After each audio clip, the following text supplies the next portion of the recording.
kulanti waxaana wanaagsan saaxiibayaal meel kasta joogtaan halkani waa Damal Media ku soo dhawaada barnaamijka aan la yeelan doono aqoon-yahan Professor Siciid Xasan Sheekeeye oo ka wareysan doona xaaladda guud ee Somaliland guud ahaanteedba. Siciid waxa muddooyinka u dambeeyay bilaabmay fasaxii ardayda kala duwan ee dugsiyada hoose dhexe iyo kuwa sare bal maxaa tale aad u soo jeedin lahayd waalidiinta iyo waliba bahda waxbarashada ee Somaliland. السلام عليكم ورحمة الله وبركاته ودوا مرة هورا مختار هذه أد بعض ما سنتهين كنت أرماها أنت بدل أن كحد لعنك وحاوجو مهم سنبه وأنت وحبر الشغل هاسو خصيصة إنه مركا إنه دون إنه تلكينه إنه ميل قادو وبدكينه ميل قادان وحاوجو مهم سن أنه كحد لحوي النبض ده إيو أقونتو ده مركا النبض ده دسنو أقونتو ده ندسنو وكما بقينا مركا عيد كلا وبقى من أيجا مركا ismaamulaya meel iskaarsiinaya runtii waxaan ognahay imika muddadii aynu soo soconay waxbarashadu mar walbaaba way soo kobcaysay marka qaarkood inkastoo dhaliilo kale loo sheego inay leedahay oo maanta markii haddana waxbarashadii korodhay intii dhiganisana ay korodhay waxaa dadka qaar yidhahdeen waxaa haddana hoos u dhacay tayadii ayaa hoos u dhacday oo tayaduna waxa weeye waa waxa keliya aan u baahannahay inaanu adkeenno waxaanu ognahay maanta secondary-ga waxaa ka soo baxayay 16,400 baan filayaa oo arday baa ka soo baxayay 16,000 ee soo baxay sanadkan dunidu waxay u sii kala gashaa ardaygaas markuu soo baxayo halkee buu tegayaa waxaa la eegaa dalkeenu imise dhakhtar ayuu u baahan yahay sanadkii inaynu soo saarno imise engineer buu u baahan yahay imise accountant buu u baahan yahay imise xanaanada xooluhu u baahan yahay marka sidaa loo eego baa jaamacadii lagu saleeyaa tiradaa loo baahan yahay haddaynu iska soo saarno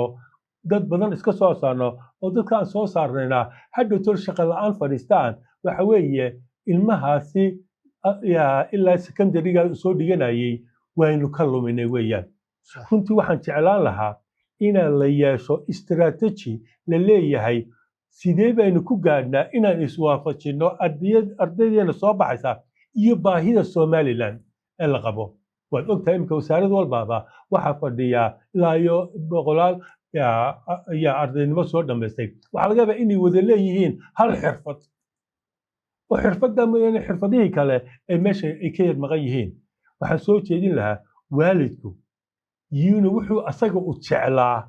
ee ahaa anaa dhakhtar doonaya inaan noqdo أنا إنجنير دونايي ووقتي سين وايي إنه المهيسة كو خاسبين وحابرو because أساقا شعلايا وحلايا بإلمهن إنه شعلين المهي بقى أنتو جامعات قالوا وصوب بارتو دختر نمدين لدونايي أيو بري إسكاقا تاقيا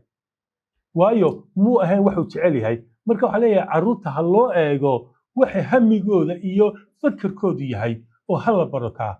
وحبرشان حلايا هاي حلا سمايو استراتيجي بلان عاد oo aan leenahay 10 sanadood ka bacdi halgeey baynu dooninaa inaynu ka gaadhno dhinaca waxbarashada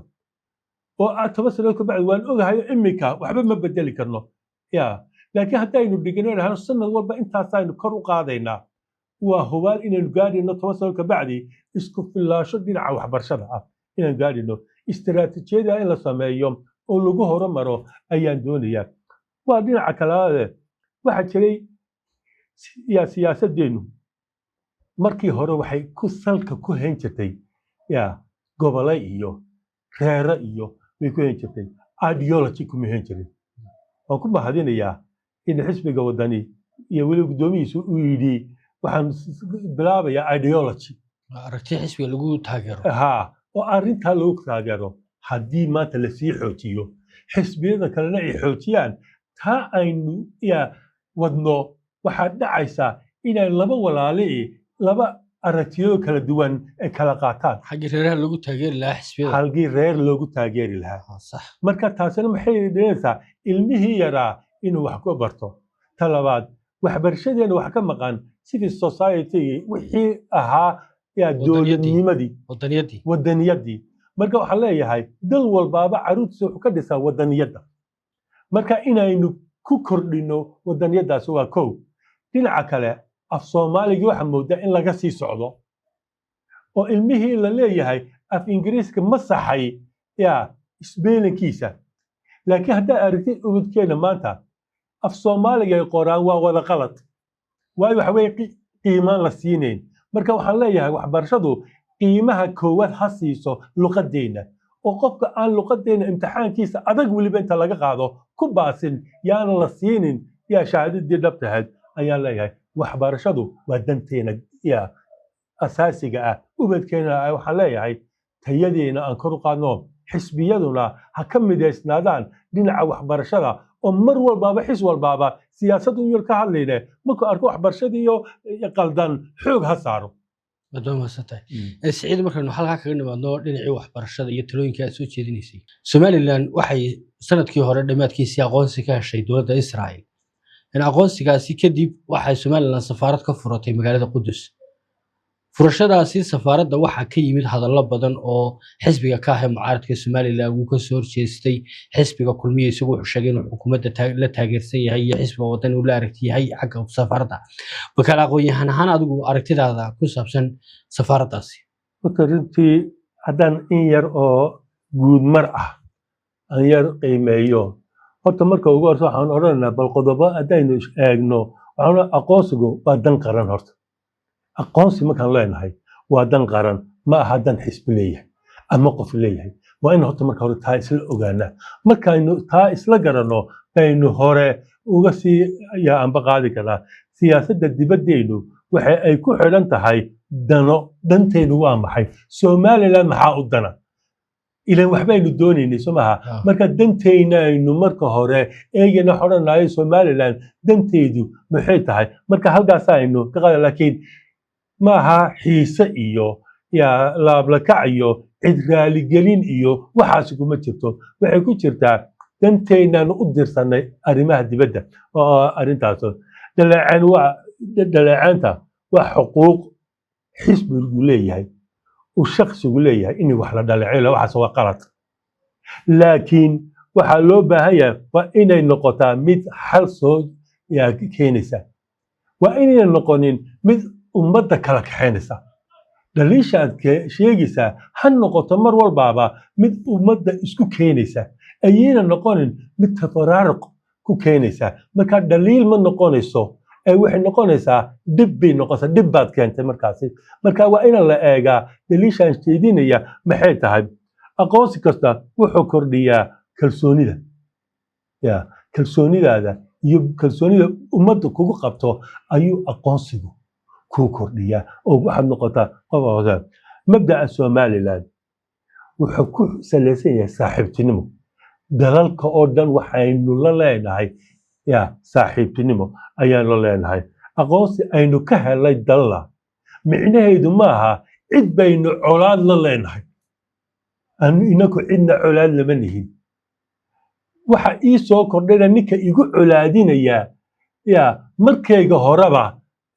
wuxuu ahaa qof aana i jeclayn bade marka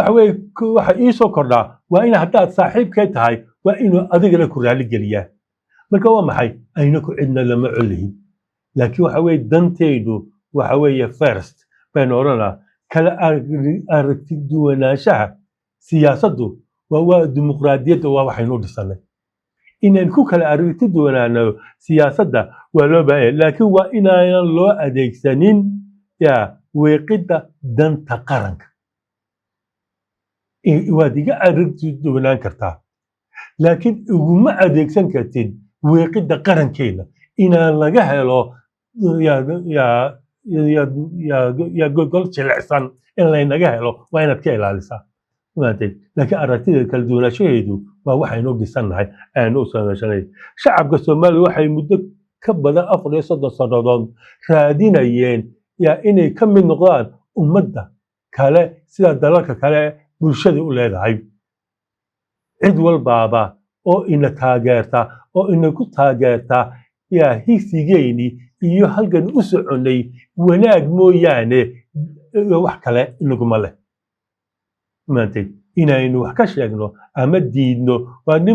nin tuugsanaya oo guri soo hor istaagay baastaad iigu riday iyo bariis baad iigu riday ma yidhaahdo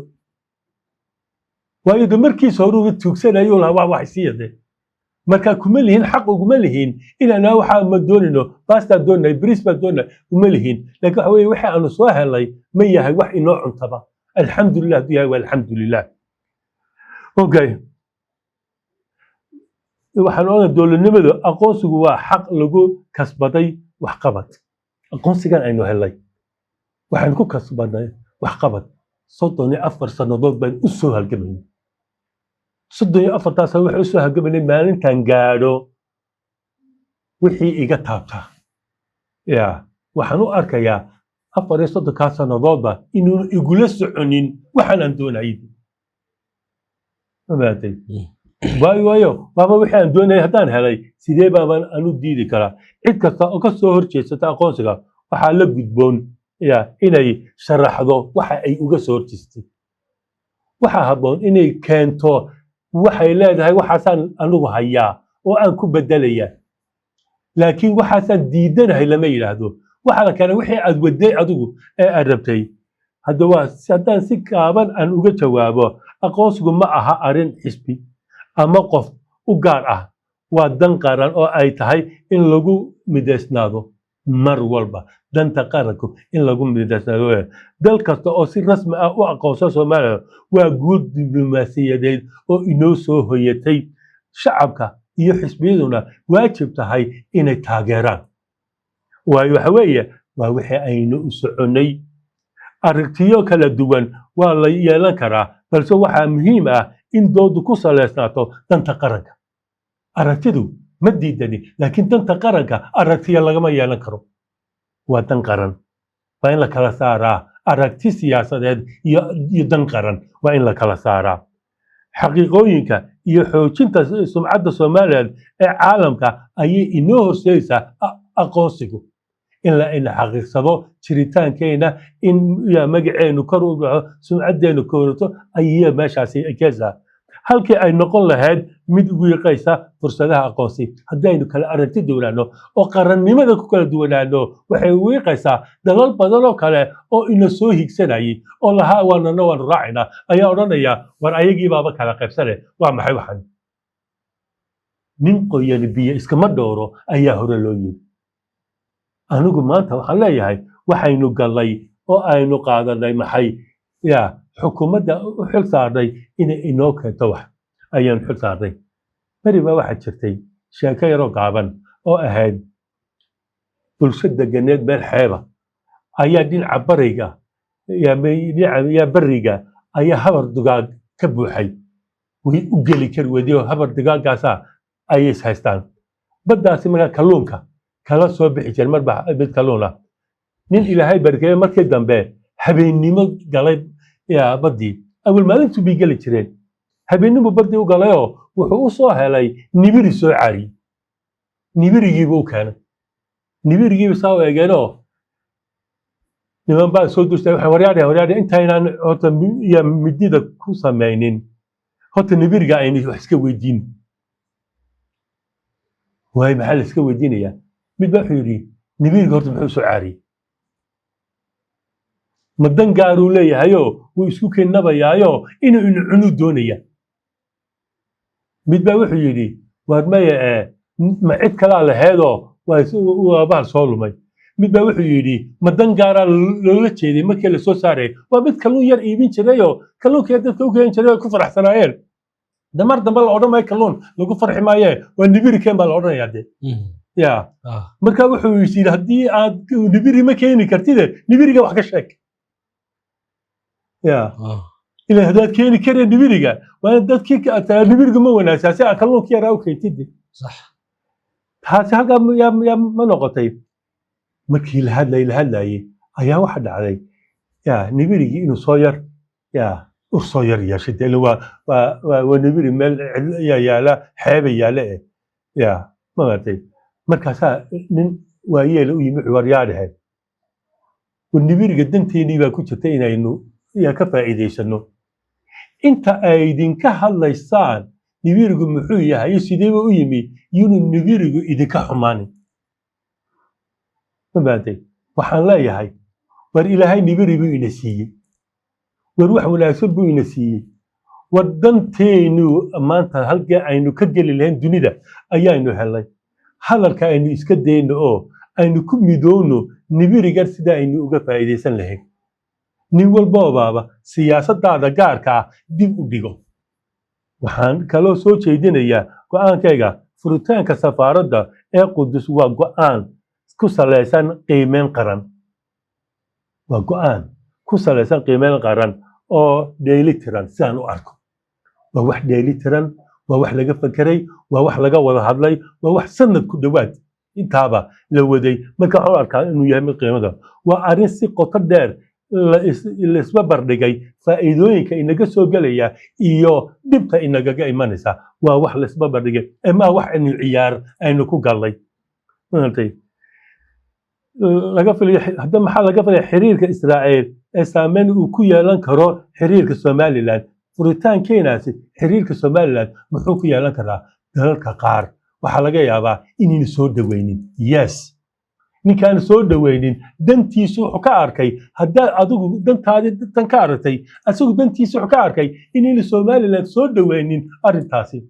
marka laba damood baynu kala leenahay marka dantayda anigu u daadin maayo danta ninka kale u daadin maayo anigu dantayda waxaan ka arkay inaan maanta furto hawsheedana aan qabsado wixii walaalahayana aan hawshooda u qabto marka waxa weeye danta kalena oo eegna dhinaca carabta afrikaanka beelaha caalamka ujeedadu waa in aynu ilaalino danta qaranka ujeedadeena kood danta qarankeena ilaalinaa caalamkana waynu la dhaqmaynaa waynaan u sheegaynaa waynaan u bandhigaynaa ciddii waa qaladna waxaanu leenahay kaalaya oo aynu ka wada hadalno ciddii gudahayna ah ee dhaliilaysa waxaan leenahay intaad dhaliisha sheegin waxaad keentaa maxaad haysaa adigu bal waxaad haysid keen markaasaynu ka wada hadli karnaa marka waxa weeye isku soo xoori danteena ka horeysa raaligelinta ummad kale ninka cadowgaaga ana waa taqaanaa wuxuu yidhi fariidna wuu yaqaanaa cadowgiisa nacasna loo sheegi maayo jabuuti halka inala martay waanu ognahay turkigu halka inala mariyo waanu ognahay sacuudigu halka inala mariyo waynu ognahay soomaaliya halka inala mariso waynu ognahay iyo ciddii soo raacdaaba ammaantoodu waa caydayna inaga aynu iscaayayno haddaynu ammaano ayaga that means inakaa iscaaynayo xun weeyaan marka waxaan leeyahay aynu kala garanno saaxiibkeen iyo cadowgeen aynu kala garanno saaxiibkeen iyo cadowgeen siyaasadeenna gudaha ee xisbiyada ku salaysanna yaynaan uga faa'iidaysanin si bulshada aynu ugu kala jiidanno kala qaybsanaantaas waxay keenaysaa adiguna xisbi hebelo inaad waxba helin xukuumadee adiguna waxba helin xisbi kaloona waxba aanad helin ha laga daayo danta guud in laga dhigo yooyoonta lagu yooyoontamo gebagabadii waxaan soo jeedinayaa tala waayeel waxaan leeyahay dib ha loo wada fadhiisto xisbiyada ha loo wada yeedho xukuumadda ha loo yeedho cid allaale ciddii wax ka go'go'daa ha loo yeedho aynu isku caqli celinno oo waxa ina hor yaalaa dagaal adag waxa ina hor yaalaa waddo jid dheeroo maanta aynu qabsannay bilowgeedii oo u baahan aqoonteeda u baahan kartideeda u baahan samirkeeda u baahan waa nimo yahow ummaddaas reer Soomaaliya aan 34 sannadood ku haynay dhibta iyo cidlada inay noo fadhiyaan ee inoogu samray yaynaan ku dul yooyootamin ilmahaaga nin walbooba u faker sida aad wax ugu qaban lahayd ugu samayn lahayd ha u fakerin hadalkaad tiraahdaa imisaa sacabka kuu garaacaya cid walba oo arrintan ka hadashana waxaan leeyahay ha sii hurinina waan arrintaas sii hurinina ka fakera waynu aragti kala duwanaan karnaa se waa isku soo noqon karnaa ma aha maalin baanu kala aragti duwanaanay ma aha waynu kala tagnay berina waynu isku soo noqon karnaaye aynu si dhab ah u fadhiisano oo danteena maanta inoo taale aynu horumarsano xukuumaddana waxaan leeyahay وحكومة bulshadu sida idinka doonayso si degdeg ah baarlamaanka sida ugu ballan qaaday madaxweyne inaad horgeynayso wixii heshiisay wax walba waxaan kaa codsanayaa sida ugu dhaqsaha badan si ay dadku dhagahoodu u nastaan u gee sida ugu dhaqsaha badan bulshadana si wanaagsan baad u wadaaye bartaa aad ka wadid anigu ma saluugsani bartaa ka sii wad wasalaamu calaykum waraxmatullahi wabarakaatu aad baad mahadsantahay Siciid Xasan Sheekeeye waan kaga mahadcelinayaa barnaamijkaad gala qayb qaadatay sida wanaagsan ee aad fasiraadda iyo aqoonta ku dhisantahay bulshada ugula wadaagtay aad baad ku mahadsantahay intaanu barnaamijkan oo kala kulmi doono waxaad ku dhaafaynaa asalaamu calaykum waraxmatullaahi wabarakaatu